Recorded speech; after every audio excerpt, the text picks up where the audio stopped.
Hari ini kita akan membahas metode optimasi satu dimensi jadi satu variabel ya, secara numerik. Jadi sebenarnya metode optimasi ini atau mencari maksimum atau minimum itu sudah pernah dipelajari di kalkulus ya, di kalkulus 1 atau 2 gitu ya. Namun itu secara analitik. Jadi kali ini kita akan mempelajari bagaimana mencari titik maksimum atau titik minimum suatu fungsi dengan metode numerik. Oke, sebagai introduction gitu ya, sebenarnya masalah optimisasi gitu ya atau mathematical programming gitu ya, itu sebenarnya kita ingin memaksimumkan atau meminimumkan suatu fungsi gitu ya, meminimumkan suatu fungsi. Di sini fungsi fx gitu ya. Dan biasanya waktu kita ingin meminimumkan atau memaksimumkan fungsi fx itu realnya gitu ya, itu ada constraint ya atau fungsi kendala. Dan fungsi kendala ini umumnya dalam bentuk ketidaksamaan dan persamaan. Jadi di sini formulasi optimisasi gitu ya, kita harus mempunyai yang namanya objective function. Jadi fx itu kita namakan dengan objective function, yaitu fungsi yang ingin kita maksimumkan atau minimumkan. Dan selain itu ya, kita juga memiliki yang namanya fungsi constraint atau fungsi kendala. Fungsi kendala ini biasanya dia muncul dari pemodelan gitu ya, atau dari kendala operasional gitu ya, yang ada waktu kita ingin meminimumkan atau memaksimumkan suatu fungsi atau suatu proses ya, kalau kita bicara suatu proses. Dan di sini dia di kuliah ini kita akan meninjau hanya satu dimensi ya, satu dimensi, jadi hanya satu variabel dan tanpa constraint ya. Nah, secara umum dia permasalahan optimisasi gitu ya, itu bisa digolongkan ke dalam berbagai jenis gitu ya. Itu dengan melihat dari objective function-nya dan juga dari fungsi kendala atau fungsi constraint-nya. Jika fungsi objektifnya itu dalam bentuk fungsi linear gitu ya, fungsi linear, dan juga constraint-nya itu fungsi linear juga gitu ya, kita namakan kasusnya itu linear programming ya. Jadi ini linear programming itu objective function dan juga kendalanya itu dalam bentuk sistem persamaan linear. Lalu kalau misalkan kita punya fungsi objektifnya itu dalam bentuk kuadratik gitu ya, dan constraint-nya itu linear gitu ya, kita namakan itu quadratic programming. Dan yang terakhir, yang paling kompleks yaitu jika fx-nya atau fungsi objektifnya itu gitu ya, itu tidak linear gitu ya, atau non-linear gitu ya, dan juga fungsi constraint-nya juga non-linear, dan ini kita namakan dengan non-linear programming ya. Nah, kalau misalkan kita melihat dari keberadaan constraint-nya ada atau tidak gitu ya, kalau misalkan kita memiliki constraint, maka kita akan memiliki yang namanya constraint optimization ya. Dan jika tanpa constraint, kita namakan dengan unconstrained optimization problem. Dan ini yang akan kita pelajari hari ini gitu ya, kasus optimasi tanpa constraint gitu ya, tanpa fungsi kendala dan hanya satu variabel. Oke, secara umum kalau misalkan kita ingin memformulasikan suatu masalah optimasi gitu ya, itu sebenarnya mirip dengan kasus waktu kita ingin mencari fungsi akar suatu fungsi ya, yang kita pelajari beberapa minggu yang lalu. Jadi masih ingat mungkin untuk mencari akar suatu persamaan non-linear gitu ya, kita menggunakan berbagai metode ya, seperti Newton-Raphson, secant, bracketing dan seterusnya ya. Nah, sekarang pembedanya gitu ya antara pencarian akar dan optimisasi itu dari fungsinya ya. Jika mencari akar persamaan, yang kita ingin cari akarnya gitu ya, yaitu x yang memenuhi fx sama dengan 0. Namun kalau di sini kita untuk masalah optimasi sebenarnya kita ingin mencari gitu ya, akar di mana f aksen x sama dengan 0. Itu pembedanya ya. Jadi yang ingin kita cari itu x di mana f aksen x sama dengan 0. Kita tahu dari kalkulus bahwa untuk mencapai titik minimum atau maksimum gitu ya, suatu fungsi itu artinya turunan pertama pada titik tersebut gitu, itu sama dengan 0. Dan di sini terlihat di gambar, ini jenis yang maksimum gitu ya, jenis maksimum. Dan ini jenis yang minimum ya. Mungkin dari kalkulus sudah pernah dipelajari, pada kedua titik tersebut pasti f aksen x sama dengan 0. Lalu untuk maksimum gitu ya, itu f double aksen x turunan kedua pada titik tersebut itu lebih dari 0. Dan untuk titik minimum gitu ya, f aksen x sama dengan 0 dan turunan kedua f double aksen x itu positif. Ya, ini sudah pernah dipelajari di kalkulus saya rasa. Nah, sekarang gitu ya, kalau misalkan kita lihat lebih lanjut gitu ya, titik maksimum atau minimum gitu ya, atau optimum gitu itu bisa terjadi secara lokal atau global ya. Nanti kita akan lihat di slide selanjutnya ilustrasi untuk membedakan antara lokal dan global optimum ya.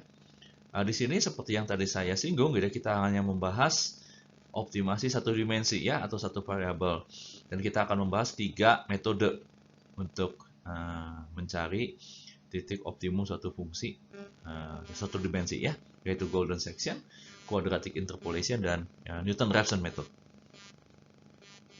Nah, di sini ya kita lihat ini ilustrasi ini global maksimum ya, karena di sini di titik ini tidak ada titik yang lebih besar dari titik ini ya. Kita lihat juga di sini di sampingnya ada lokal maksimum ya. Nah, ini lokal maksimum ini tentunya lebih kecil dibandingkan global maksimum. Nah, serupa dengan global maksimum dan lokal maksimum, mungkin suatu fungsi juga memiliki global minimum dan lokal minimum. Dan ini sekali lagi tergantung dari tebakan awal yang kita gunakan ya. Jadi seperti pada metode pencarian akar gitu ya, kita harus melokalisir ya terlebih dahulu titik maksimum atau minimumnya itu terjadi di mana gitu ya. Lalu kita lokalisir sehingga waktu kita menerapkan metode numerik gitu ya, kita hanya akan menemukan satu titik saja ya, entah itu global maksimum, lokal maksimum, atau global minimum, atau yang terakhir itu kasusnya lokal minimum. Metode pertama gitu ya yang kita bahas yaitu metode golden section ya. Jadi metode golden section ini sebenarnya kita sederhananya kita mengambil suatu selang, suatu interval gitu ya. Awalnya kita punya XL dan XU ya. XL itu merupakan batas bawah, XU itu merupakan batas atas ya. Lalu kita bagi gitu ya interval tersebut antara XL dan XU dengan rule of thumb sebagai berikut. Jadi kalau misalkan kita perhatikan gitu ya, panjang interval awal itu L0, kita akan tentukan dua titik gitu ya, dua titik di antara XL dan XU. Jadi kita akan tentukan dua titik antara XL dan XU gitu ya. Jadi di sini perhatikan di sini ada dua titik gitu ya. Dan kita bagi sekarang intervalnya itu menjadi dua ya. Di sini panjang interval awal itu L0, lalu dibagi menjadi L1 dan L2 ya. Dan ini mengikuti rule of thumb sebagai berikut ya. Jadi di sini diambil gitu ya. L0 sama dengan L1 plus L2 dan L1 per L0 sama dengan L2 per L1. Kita selesaikan dua persamaan tersebut, kita akan dapatkan dengan mendefinisikan rasio R itu L2 per L1, kita akan dapatkan R itu sama dengan 0,61803 dengan menyelesaikan suatu persamaan kuadrat sebagai berikut ya. Dan dari situ kita bisa mendefinisikan dua titik, yaitu X1 itu sama dengan XL plus D, X2 itu sama dengan XU kurang D, dengan D itu sama dengan R dikalikan dengan panjang interval, yaitu XU kurang XL. Dan dari situ kita akan mendapatkan dua titik, yaitu X1 dan X2 ya, dengan pendefinisian berikut. Lalu kita akan membandingkan ya nilai fungsi di titik X1 dan X2 ya.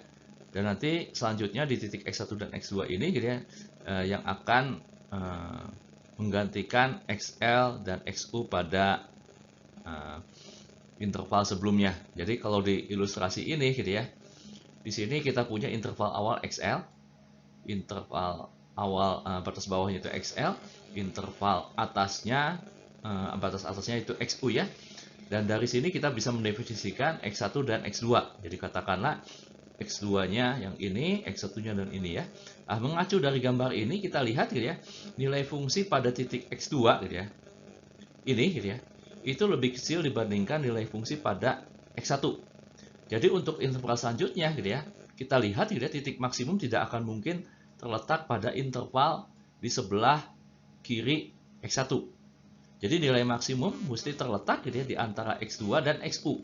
Jadi untuk interval selanjutnya gitu ya, saya akan mengambil X1-nya sama dengan X1-nya sama dengan X2 dan XU-nya itu sama dengan nilai sebelumnya, yaitu XU yang kita pakai sebelumnya tadi.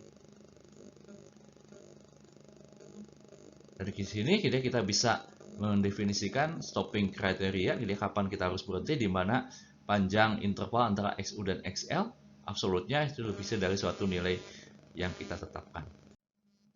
Oke, ini contoh golden section search gitu ya, kita terapkan pada suatu fungsi untuk mencari maksimum fx sama 2 sinus x kurang x kuadrat per 10.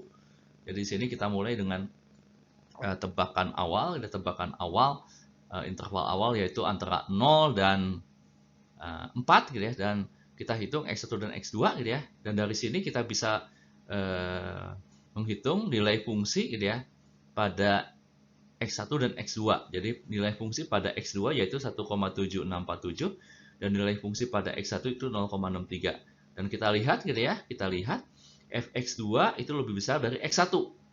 Dan itu artinya gitu ya, di sebelah kanan X1 gitu ya, di sebelah kanan X1 itu tidak mungkin terdapat nilai maksimum. Jadi sekarang untuk selanjutnya saya akan mengambil gitu ya, untuk batas bawahnya itu tetap 0 dan untuk batas atasnya itu saya ambil 2,4721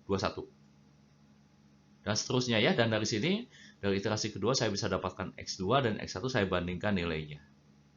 Dan seterusnya kita juga dalam setiap iterasi kita lihat gitu ya, panjang interval XU dan XL. Jadi kalau misalkan kita lihat ini dari iterasi pertama dan seterusnya gitu ya, interval ini semakin kecil dan kita akan teruskan sampai iterasinya mencapai galat yang kita inginkan, misalkan 10⁻⁻⁵.